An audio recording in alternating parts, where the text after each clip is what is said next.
We're not, you said part of the console ecosystem. We're not competing with any of them.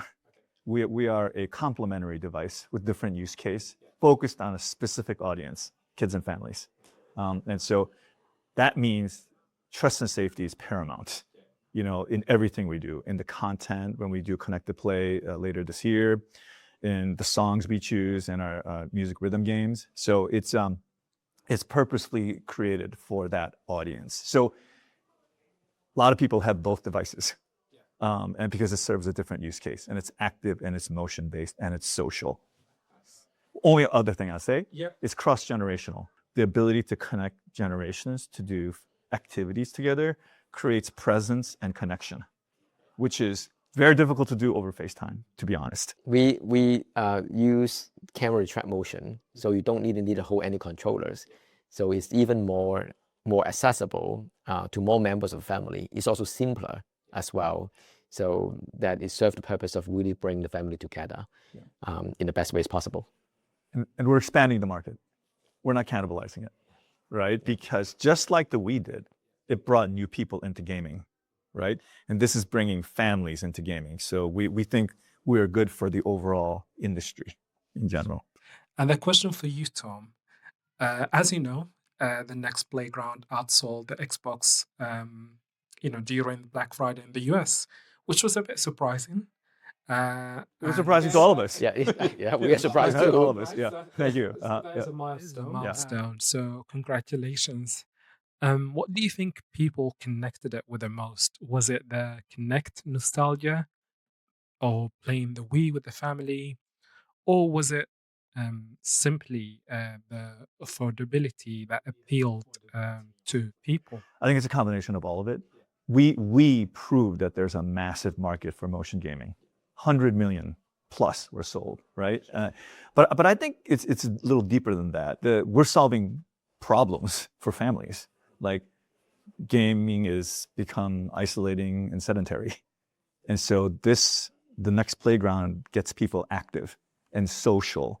And these are problems not only for kids, but for adults too, right? So there's multiple use cases where we're solving real problems. When it's bad weather, you can play indoors. When you don't have an ice rink, you can try hockey. So we're solving multiple problems and with multiple use cases that continue to increase. So I think that resonated.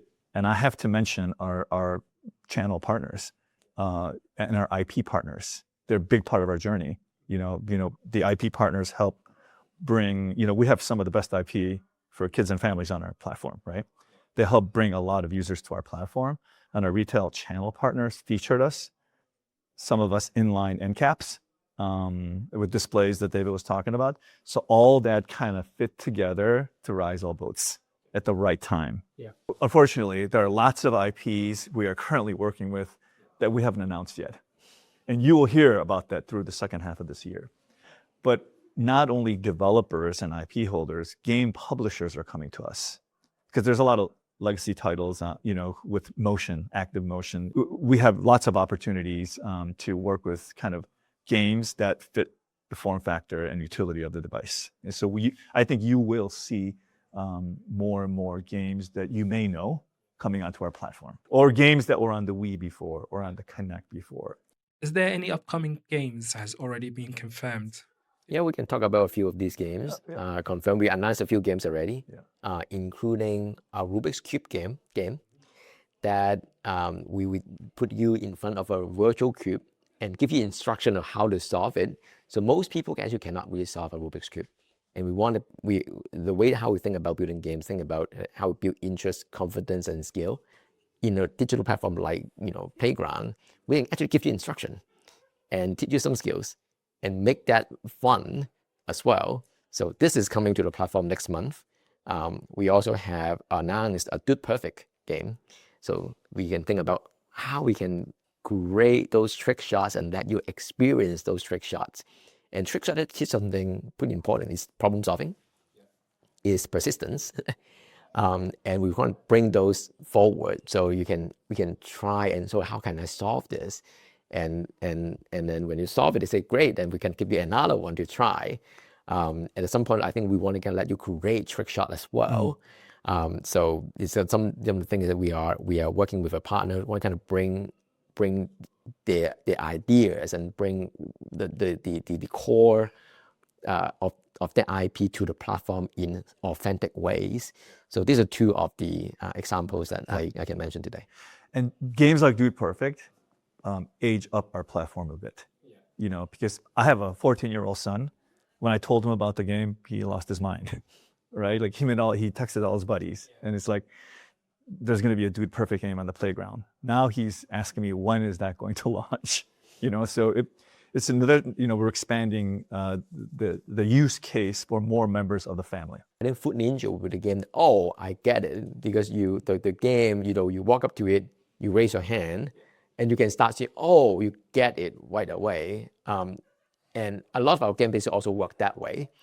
Our bowling game, you walk up to it, and the ball is on your hand, and you throw, the ball leave, and then you can say, okay, like, how about I throw it like this? How about I try to spin it?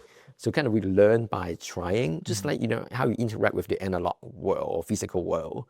And some of the most popular games also the most easy to understand. And sometimes some games that expand kids' imagination. So one of the most popular games on the platform is a game called Mirrorama. So essentially it's like our like Snapchat, TikTok-ish filter on the big screen. We have so many different filters, and like in expand kids' imagination. I can do this. This is fun, and create that space for them to like think about creating, think about like how to kind of do manipulate the screen. So that is something that we bring to the customers. What's the biggest challenge, do you think, bringing the Nex to the UK? Do you believe that any challenges for it? Or? To me, I'm going to flip it around for you. Rather than challenge, I'm going to say opportunity. I really think that screen time, online safety, all those things are such topical to this market today.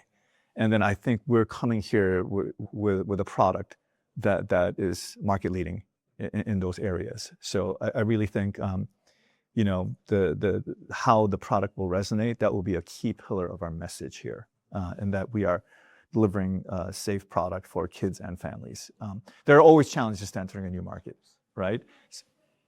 Brand awareness, which Paul is helping us elevate. And so we will, thankfully, so when we launched in the States, we launched D2C, and then one retailer, another retailer, one by one over a period of 1.5 years. The good part here is we're launching, because we have a playbook, follow that. Within a month, we're going to launch Smith's, Argos, TikTok, and Amazon within a month. So omni-channel. That omni-channel is going to really help us create velocity sooner, because we'll be meeting customers, like 50 million customers, where they shop in month 1, versus when we first launched in the US. And my last question, could you see any accessory coming to the Nex Playground? That's David's favorite topic. Yeah. Well, we always think about like, how we can play the role to get kids more ready for the real world. Before we build Nex Playground, we'll make a basketball training app. So one of the accessories that we are launching this year is a quiet basketball that you would be able to kind of dribble. Well, we launch in the US first, hopefully bring to UK soon. And you dribble, and it's no sound. It's very quiet. And it's like, how we can manipulate this? And kind of, again, we always go back to how we help kids build interest, confidence, and skill, get them more ready for the real world. And we keep thinking about like, building more things to help them really achieve that. Our sports games is designed that you can be only playing with your hand, but you can also be holding a tennis racket to play. And when you do this, and you all start beginning the building interest, it feels much better. So these are something that I think we keep thinking about, like what we can do to basically enhance experiences. And those are optional. So we don't want, hey, this is a required experience to get there. But if you have that, then you just like enhance your experiences quite a bit. We also have a travel case that we will be launching in UK as well. And the travel case allow, you play date, you put it put a playground inside, and you can just really small, and you can carry it around, and to your play date or to your grandparents' house. And we're thinking about like how we do things to enhance experiences to the customer. We always think from that angle, and we're building that ecosystem ourselves and with partners. So to be clear, we want to create an ecosystem where it's not necessary. You could do it without the accessories.